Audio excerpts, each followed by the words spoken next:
USA Global TV and Radio proudly presents our partner and sponsor, Mr. Philip Sykes and the British School of Excellence. Building confidence, changing lives. And now, proudly presenting the Polished Professional. On a transformative journey with the British School of Excellence's comprehensive suite of masterclasses, crafted to elevate your professional and personal life. 8 outstanding modules will elevate you to the next level. Module 1, Exploring Life's Purpose, delves into the depths of self-discovery, guiding you to chart your unique path to fulfillment and success. Module 2, Mastering Professional Presence and Confidence. This masterclass is a deep dive into the art of self-assurance and commanding presence, which is essential for standing out in today's competitive landscape. Module 3, Learn the secrets of visual impact, how to curate a personal style that amplifies your professional brand. Module 4, Mastering Professional Etiquette and Communication Excellence, navigating the nuances of corporate interaction with grace and tact. Module 5, Elegance in Eloquence. We impart powerful techniques to captivate and persuade any audience with your oratory skills. Module 6, Unlock the potential of your emotional intelligence, EQ, and harness the ability to connect, empathize, and lead with emotional savvy. Module 7, Mastering DISC, building a gateway to understanding behavioral styles, fostering better personal and professional relationships. Module 8, Mastery in Dining Etiquette, building your confidence to perfect the subtleties of dining with finesse, enhancing your social savviness at any table. Step into the Polished Professional program where poise, elegance, and excellence aren't just taught, they are instilled for life. Join us to redefine your potential and polish your professional edge. To learn more, go to thebritishschoolofexcellence.com. The British School of Excellence are investors in people. Let us invest in you.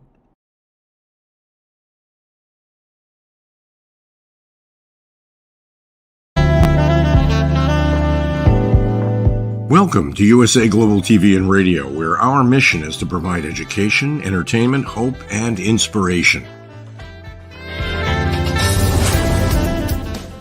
USA Global TV and Radio connects you with experts and audiences all around the world every single day to help you succeed in business and to live a richer life. Visit us at usaglobaltv.com to learn about career and life-changing training and mentoring programs like the Listening Mentor. Subscribe to our newsletter to stay informed about our special programs and offers.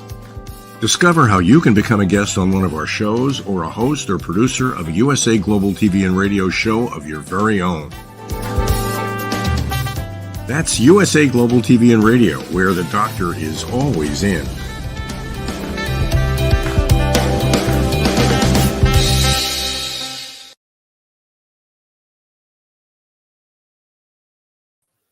Hello, good afternoon, good evening, good morning.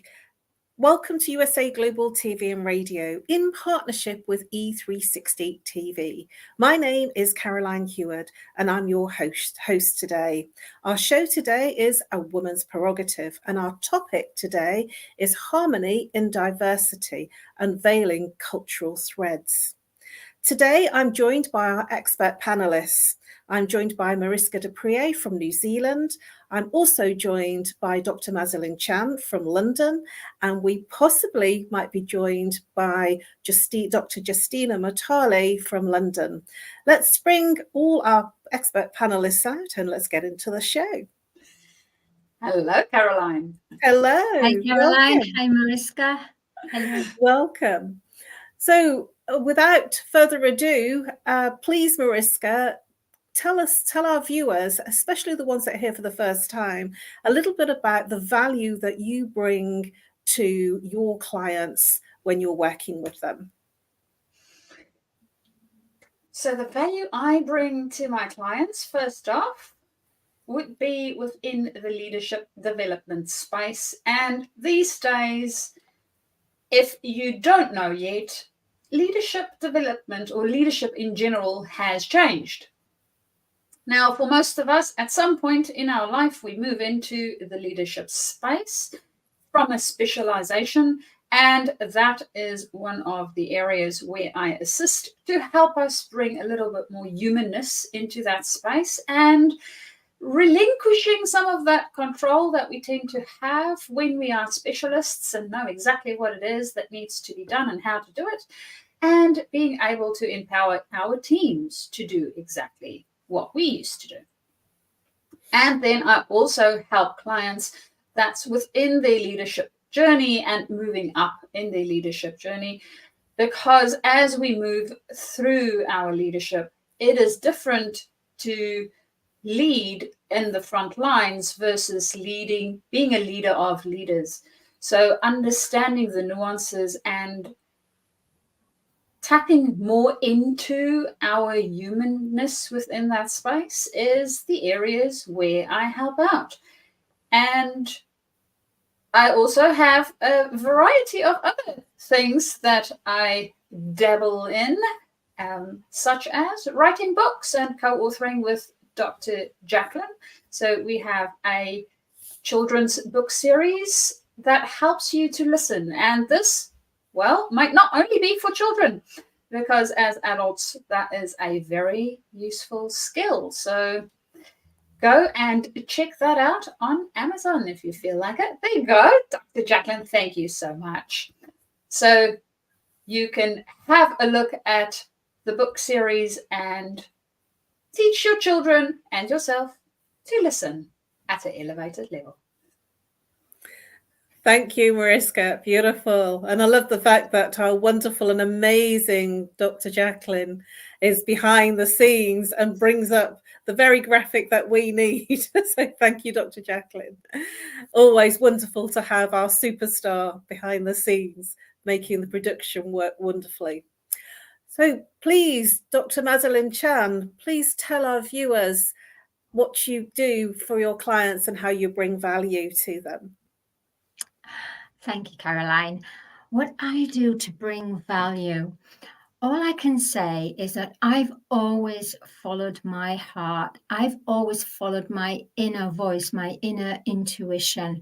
Therefore, because I'm a creative, being a singer-songwriter, being a novelist and a performer and writing educational courses as well with Dr. Jacalyn, basically what it is that these times are really in crazy times at the moment. And more than anything, if you're at that point in your life going, nothing's making sense anymore. My friends are not making sense. I'm not resonating with them anymore. I don't know what's going on.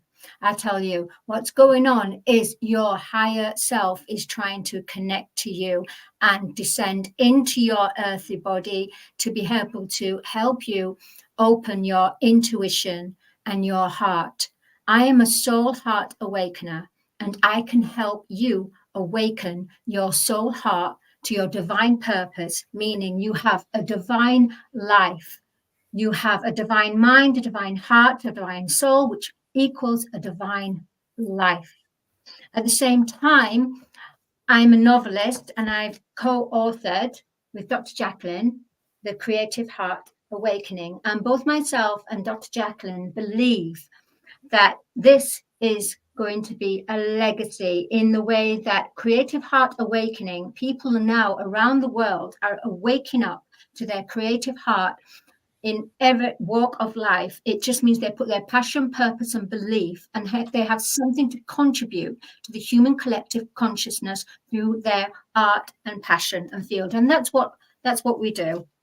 As well as I have, there you go, Star Child, which is about conquering, conquering love over fear. And that's exactly the times we're in right now. So my name is Dr. Madalene Chan, and I look forward to receiving you.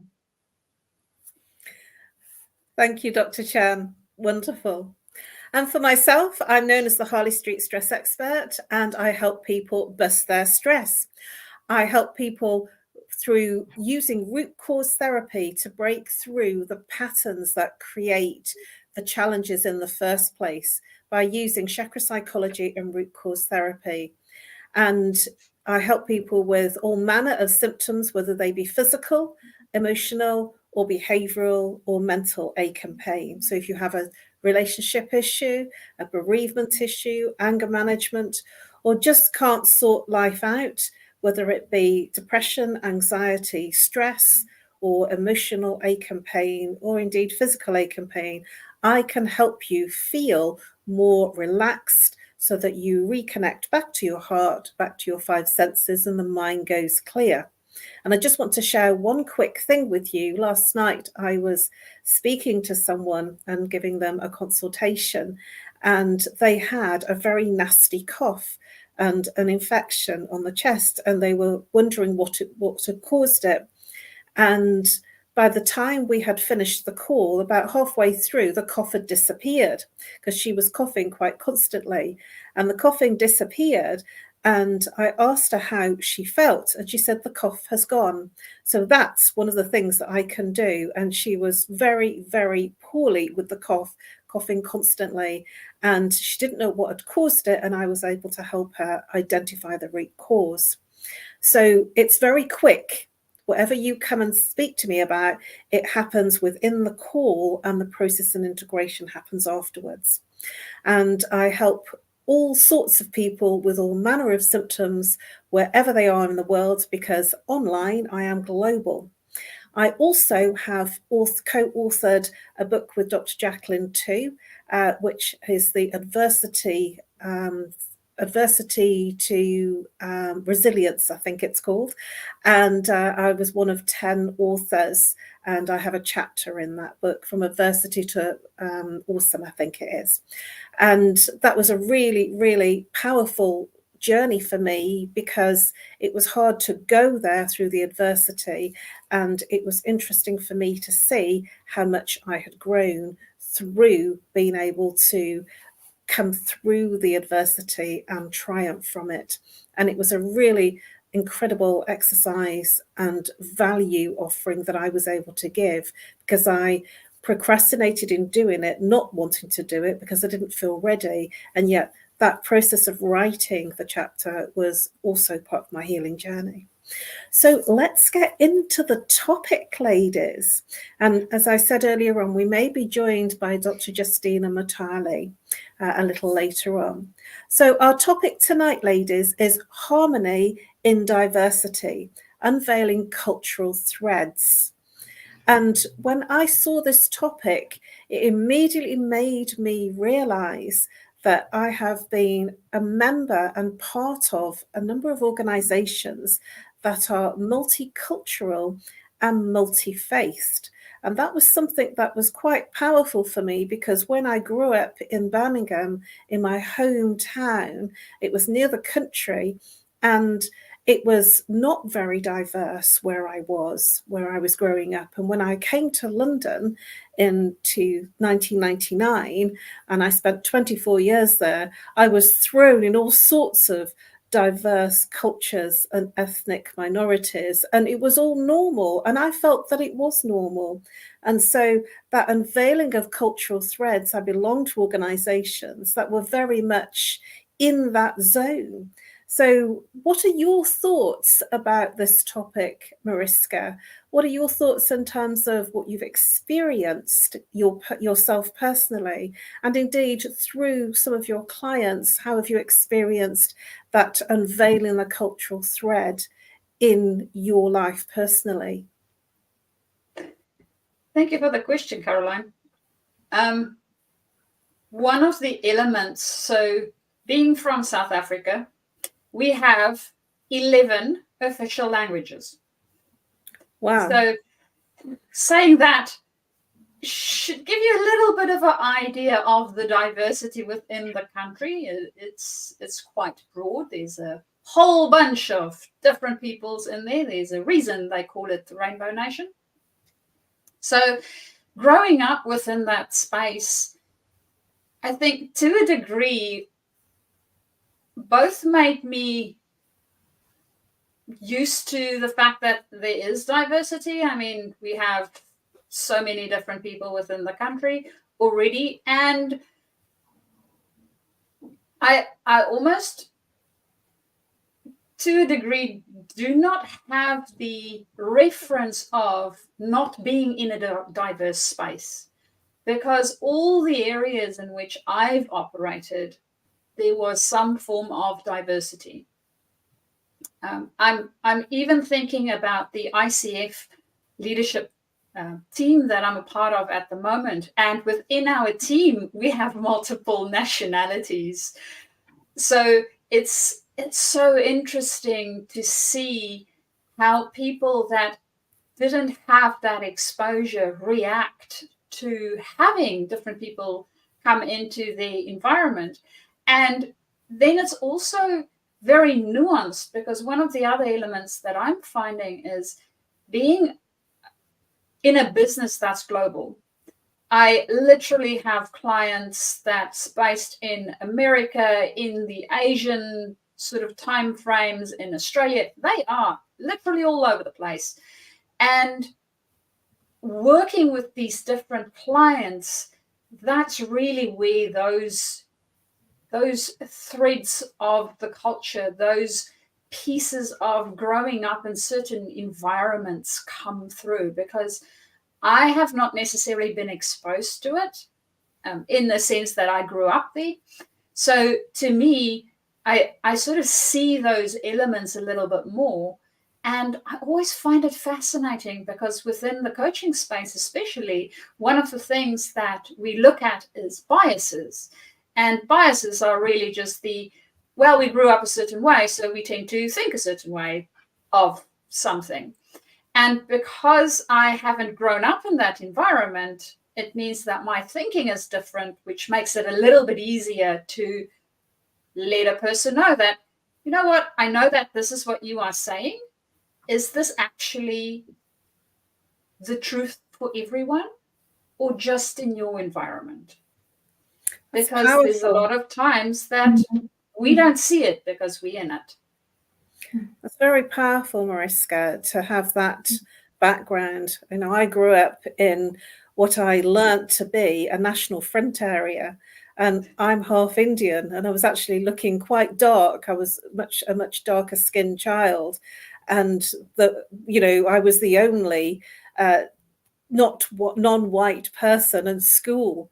And that was quite a shock to me, because I thought that, there was something wrong with me because I looked different. And so it was a very white area where I grew up. And it was like we were the odd ones out. So that's fascinating that you've had that exposure the way that you have. And there wasn't harmony when I was growing up at all. Yeah. And, I learned to just accept who I was, and I was different, and I stood out, not just for the fact that I was a different color to everyone else, but actually that I was much more ambitious, and I was working harder. I felt that I worked harder because of it, and it gave me the resilience. And that was something that I found, that I gained more resilience because of it. What are your thoughts on what Mariska has shared, Dr. Madalene? Well, thank you for sharing your views, for both of you. And I absolutely can resonate with both of your stories. First of all, Mariska, the fact that you have clients globally all over the world from different time zones and different cultures, that happened to me when I started to go and teach online, to teach singing and songwriting. And I had students over in Ghana, in Africa. I would have students over in Hong Kong, in the States, in Canada, even in Germany, where else? Belgium. So everywhere, whole diverse.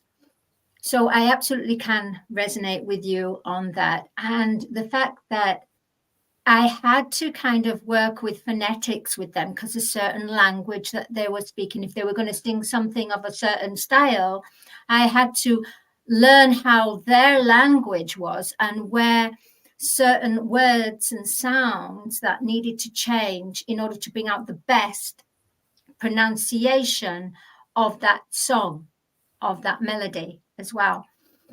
Now, also, Caroline, with you, I absolutely resonate. I came from a small town in Bradford, and going to school in the 1980s, when you're half Chinese and half English, and I looked more the Chinese.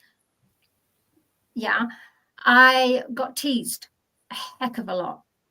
And you're right, Caroline, you can either go, oh, I don't care, I just stand out and that's it, and take it on and just be really empowering and powerful.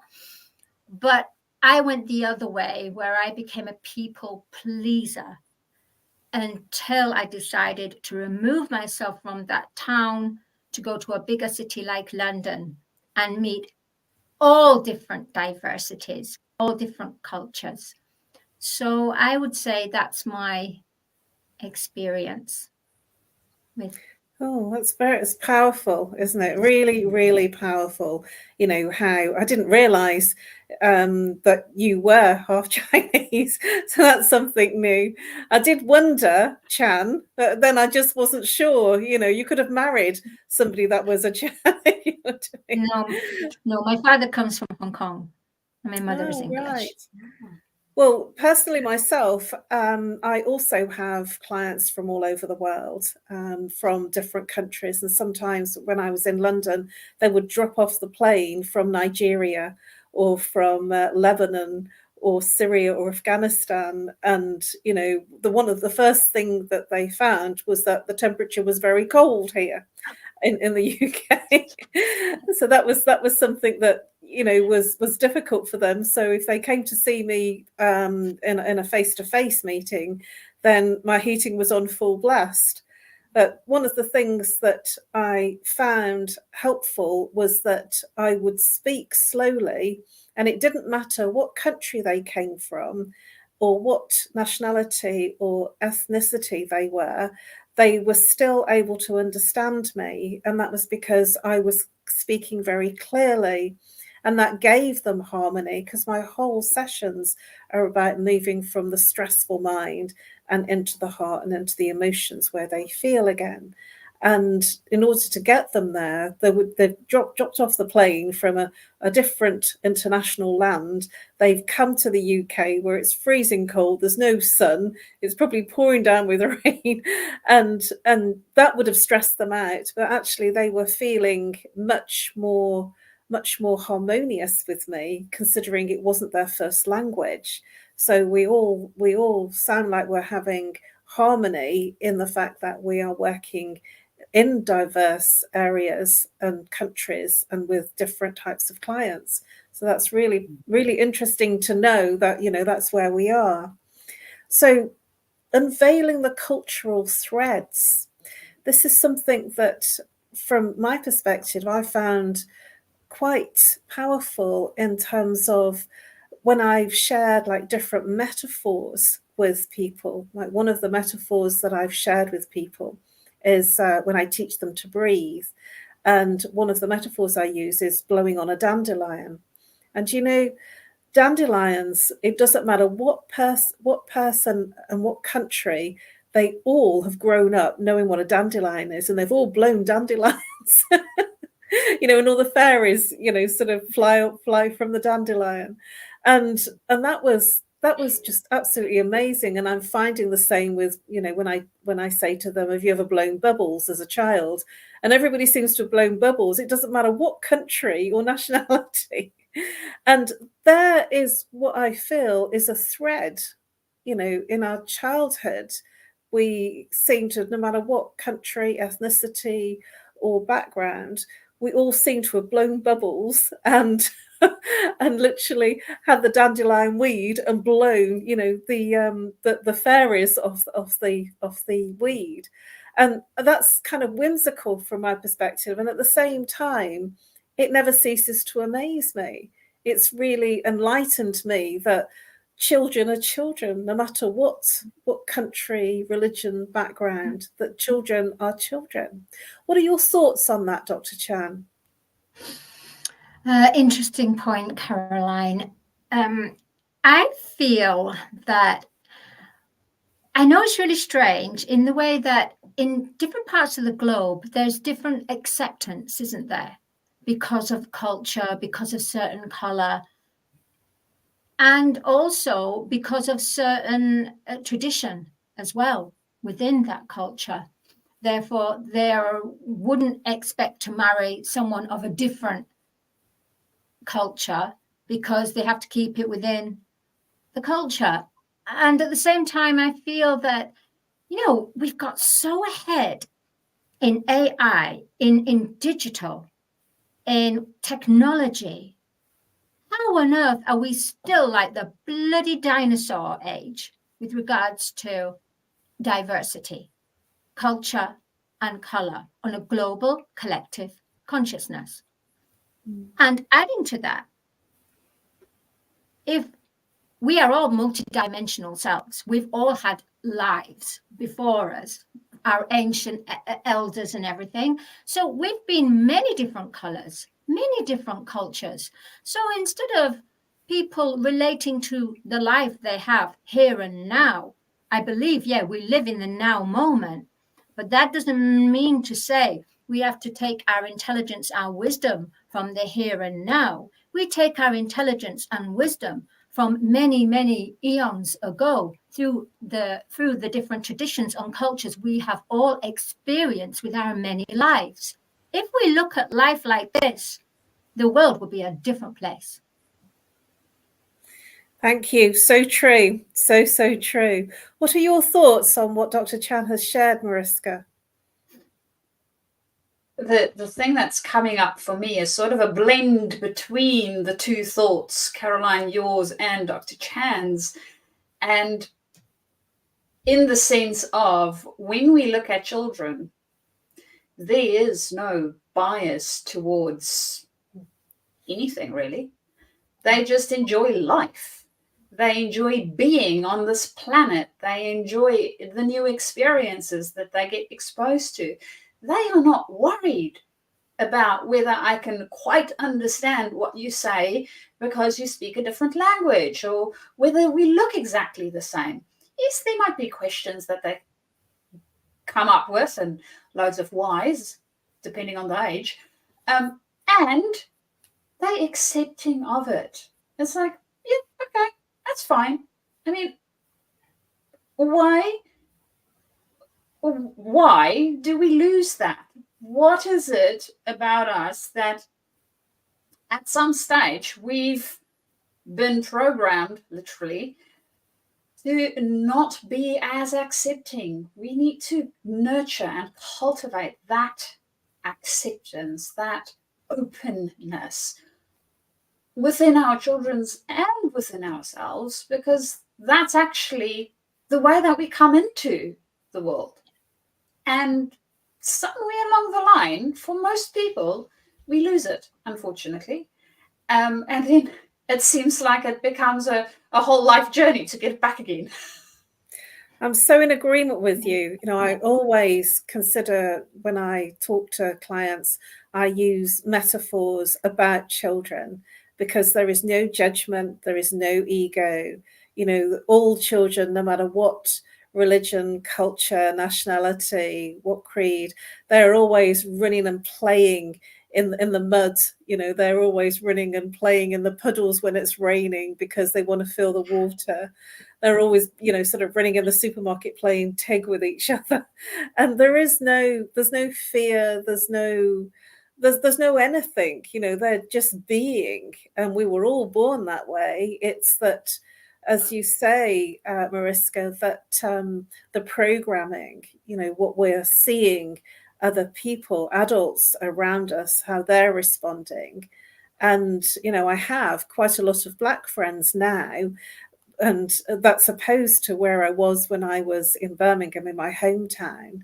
I joined an organization called Junior Chamber International, and they were a global organization, American, and we used to go on weekends and weeks, conferences and twinnings to appreciate and live, as the locals live. And that was absolutely amazing to experience, because they were taking us into their world. And when we hosted in the UK, and that was in Birmingham at the time, when I was in the Birmingham Junior Chamber, they were introduced to the Balti curry, because that was actually very English, because the English don't have much Englishisms. They take on board a lot of the international stuff. So pizza is actually Italian, the curry is Indian. The Balti is the English version of the curry in a wok. And so that was fascinating, because people were quite surprised when they came and visited us and we looked after them from different countries, how we lived. We were so multicultural in our approach. And I do remember when I went to it was Finland, and we were hosted by the Finnish, and we went into a sweat lodge, and they were beating us with birches. And it was quite extraordinary. One of the things that they did was they swam in the lake with nothing on, and in the freezing, because it's very cold there, in the freezing lake. And I just dipped my toe in the water and I said, that's just too cold for me. There was only a few brave people, but that was something that, as an organization, they fostered the diversity and the cultural harmony of the different cultures, nationalities. And it was something that was very beautiful, because it was inherent within the organization that I was part of, that we learned about other cultures and nationalities and how they did things. And one of the things that used to make us laugh is that the Germans were always on time. They were almost early, and they were precise. The agenda was always finished timely. But then the Greeks, they were always late. And the English used to fall asleep after lunch, and it was just something that we laughed. Yes, it was really funny, and we laughed about it. We did it in harmony. We were very harmonious in the fact that we recognized the cultural differences and appreciated and respected our differences. What are your thoughts on that, Dr. Chan?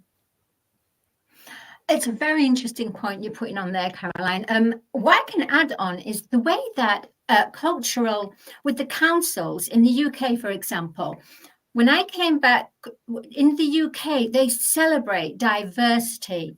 For example, Chinese Lu Moon Festival, not Chinese New Year, which Gung Hei Fa Choi, that's gone now, and it's the year of the dragon, but the Lu Moon Festival, people are recognizing this.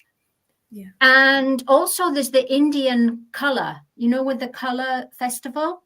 So they're actually celebrating these events to bring all different diverse ethnic groups together. And this would not have been heard in the 90s. Not at all. The 80s, 90s, no, absolutely no. It would have been more about street festivals during that time, certain coronation or certain birthdays of certain big or even council meetings, that type of festivals. But actually ethnic celebrations of their tradition has been really celebrated now, especially now. And even in schools now, they're actually celebrating their tradition of their different holidays as well, instead of saying, because you're in the UK, this is what you've got to do. And it's about the whole world has changed now, and the internet has made this possible. The fact that we can reach out to people that we wouldn't have normally reached. We're teaching people that we wouldn't normally teach. So true. Absolutely, Caroline, in every way. Global diversity is evolving to the point where we will be celebrating on the calendar now. You have all the different dates for each tradition as well. So that's interesting how things have moved forward, and how we have to come together. We have to unify, because we are a galactic human race. And adding to this, and I'm just going to add, if we cannot accept different cultures and diversity on this planet, how the hell are we even going to accept blue people? Yeah, blue people, animals with different kind of human, do you know what I mean? Higher beings, 7 foot, 8 foot beings with long arms, how are we going to even accept them if we can't even accept what we have here on Earth? Oh my gosh, I know they're probably up there going, not yet. What? No wonder they're not appearing now. It's so true. And I have witnessed that myself and not thought about it. And certainly in the dramas and TV films, and we have many more channels now, there is much more shown. Whereas in like soap operas, for instance, there wasn't the different celebrations shown, the different weddings. And now in more recent years, there definitely is that you're seeing an Indian wedding, a Pakistani wedding. You're seeing the different celebrations in the street. That's how in the UK, that's what became of the Brixton whole street thing, that it was about bringing the culture of the black street stuff into, the UK. What are your thoughts about this, Mariska? One of the things that came up for me as you guys were talking about these different elements of integration, while I was in South Africa working at the organization where I was working, we had our typical health and safety meetings. And to expose each other, because we were quite a big team, so we had 3 different contracts that worked together, as well as people from the organization that I worked for myself. So it's about 4 different organizational cultures, basically, that came into one room for our safety briefing.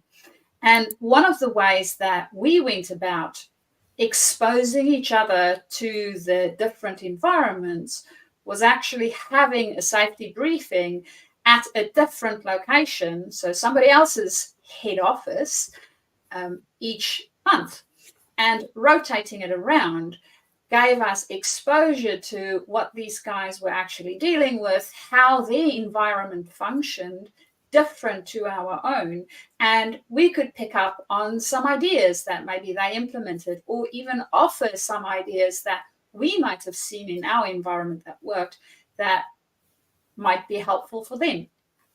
So even within the smallest scale, when we don't think about, well, I need to travel to a different country, or I need to go to a different place, even in our smaller environments, we have cultural differences.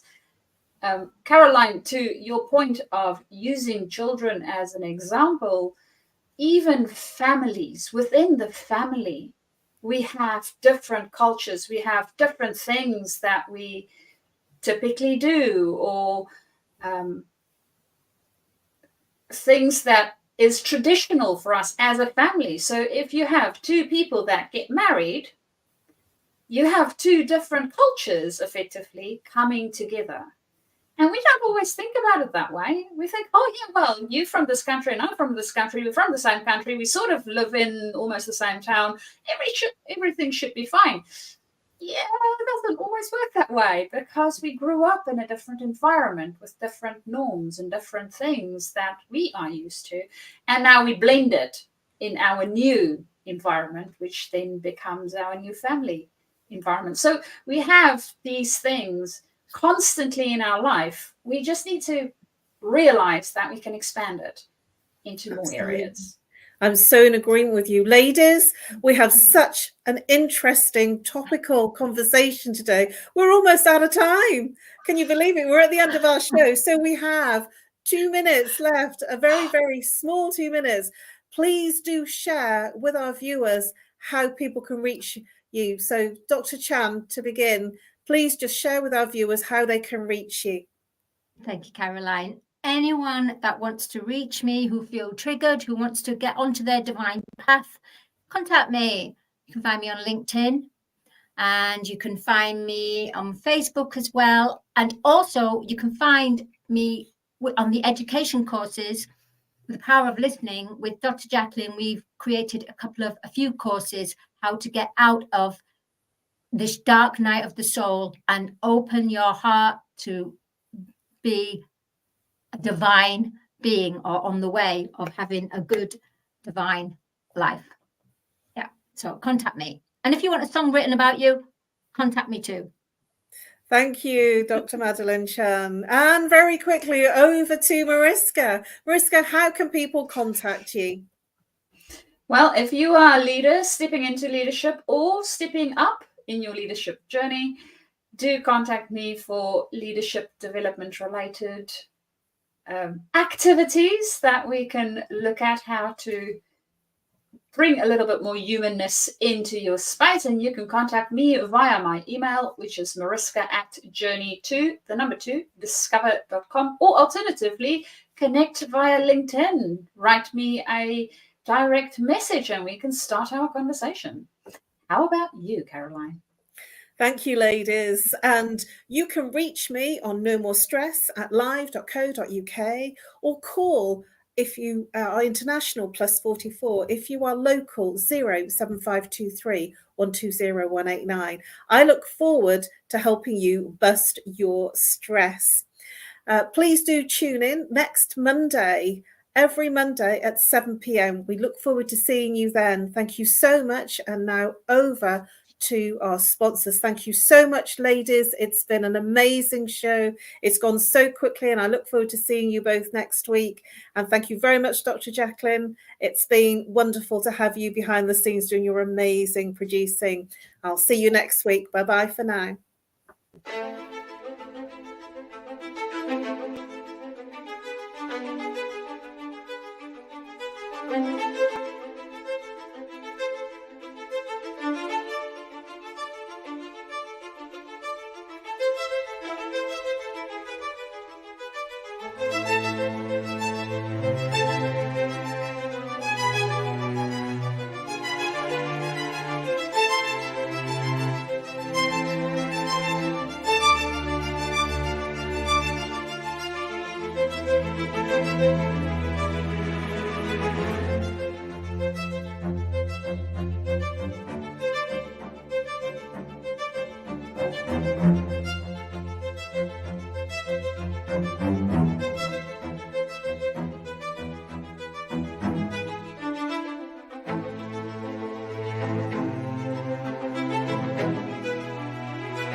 Meet Lady Ella, a special ladybug who is trained by Grand Beetle on how to listen at an elevated level.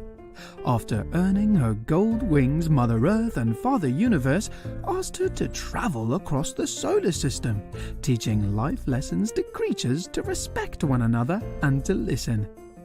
Learn more about her travels in the book series, The Amazing Adventures of Lady Ella.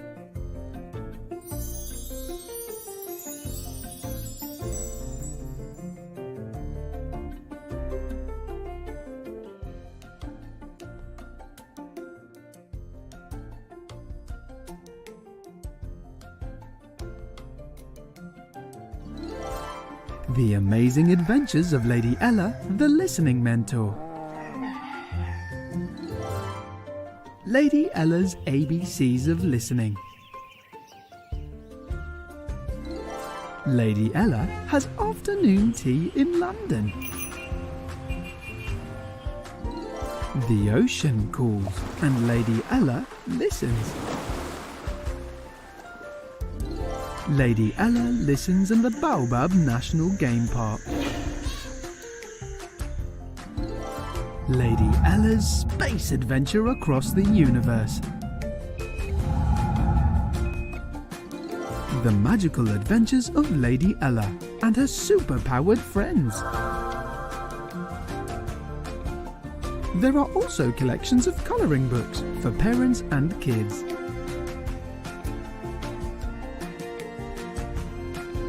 Providing world-class education, entertainment, hope and inspiration. Join our team of elevated listeners to teach children elevated listening skills. This program has been brought to you in part by Zane Carson Carruth, etiquette and protocol expert, international award-winning author, television show host, and philanthropist. Thank you to Zane, our official diamond sponsor for USA Global TV and Radio in partnership with E360 TV. Zane is the author of The World's First Tooth Fairy Ever, as well as many other children's books. She's also the television host of Elegance, Polished Demeanor, and Posh Living, seen on USA Global TV and Radio.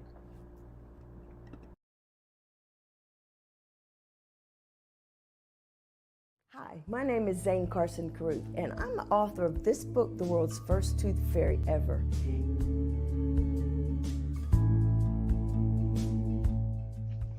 Reading is magic. Studies have shown that reading to your children lays the foundation for greater success in life. Reading helps develop language and vocabulary skills. It helps improve memory, and it encourages curiosity and inspires creativity. The benefits are immeasurable, and as a parent, you'll benefit too. In only 10 or 15 minutes a day, you'll be creating more memories and a bonding experience that will last for years to come. So take time to read to your children. Read them books about things that engage and interest them. Tales of fairies and magic fascinate children, and as everyone knows, the Tooth Fairy is at the top of the list. If your child loves magic, wands, adventure, and what child doesn't, you'll love reading them books from the trademarked series, The World's First Tooth Fairy Ever. Follow along as Bella, the world's first tooth fairy, accidentally starts the tooth fairy tradition. Learn the tricks of being a professional tooth fairy in the book, Bella Starts a Tooth Fairy School. Your child's imagination will soar as you read the adventures of Bella and her magic wand.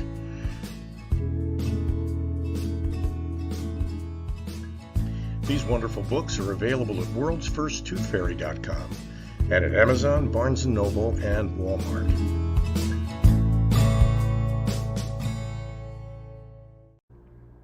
To learn more about Zane, contact her through her website, zanecarruth.com, ZANECARRUTH.com. Order Zane's books and merchandise. Contact her about being a keynote speaker at your next event.